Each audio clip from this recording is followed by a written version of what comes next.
Ang 2023 NBA Draft Class ay isang malinaw ng pagpasok ng mga batang manlalaro na medyo puno ng talento na nakakalat hanggang sa pinakahuling pagpili.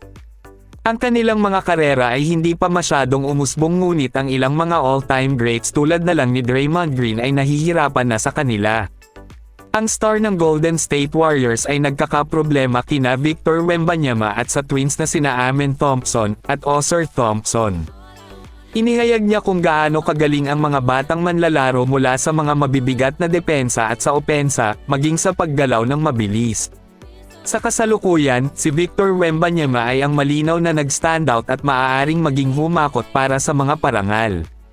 Ang super rookie ng San Antonio Spurs ay may average na 19.4 points kada laro na may halong 8.4 average sa rebounds at malinaw na magpapasakit sa ulo ng Warriors star sa mahabang panahon. Nagsisimula na rin si Amen Thompson sa kanyang hakbang sa Houston Rockets. Sa kabila ng kaunting oras ng paglalaro, nakakuha siya ng 6.2 points bawat laro na may kasamang 1.5 assists. Ang kanyang kambal naman na si Ausar Thompson ay umuunlad din sa Detroit Pistons. Siya ay may average na 12 points bawat laro na may halong 3.8 assists. At ang malakas ang kanyang pag-rebounds, meron siyang 9 rebounds bawat laro, gumagawa siya para sa isang nakamamatay na offensive arsenal. Ang pinakamagandang bahagi ay mas nililinis niya ang mga board, nalampasan niya si Victor Wembanyama sa mga rebounds bawat laro. Samantala tuluyan na nga na nalampasan ni Nikola Jokic si LeBron James sa all-time triple-double. Sa isa pang triple-double na ginawa ni Nikola Jokic noong Lunes ng gabi, nalampasan na niya si LeBron James sa ika-4 na pwesto sa pinakamaraming triple-double sa kasaysayan ng NBA.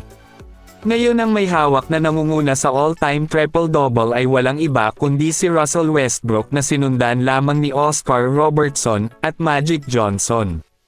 Si Nikola Jokic ay nakatayong mag-isa sa ika-4 na pwesto sa pangunahing listahan. Siya ang pinakamahusay na passing center sa kasaysayan ng NBA, na nakapagtala ng triple-double sa paraang walang sino man sa kanyang posisyon na makagawa bilang center. Siya ang unang naging pangunahing facilitator sa elite ng isang antas na ito, na nagbigay daan sa kanya na maglagay ng hindi kapani-paniwalang mga numero habang nangingibabaw ang laro sa napakaraming paraan. Sa patuloy na pag-akyat sa mga makasaysayang listahan, nananatiling nakatuon si Jokic sa isang bagay, at iyon ay ang pagkapanalo. Nagawa ito ng Nuggets ng mas mahusay kaysa sa sinuman sa Western Conference upang simulan ang season, nakaupo sa 7-1 na record sa kanilang unang 8 laro. Ngayong taon mukhang determinado si Nikola Jokic at ang Nuggets na ipagtanggol ang kanilang unang titulo sa kasaysayan ng franchise.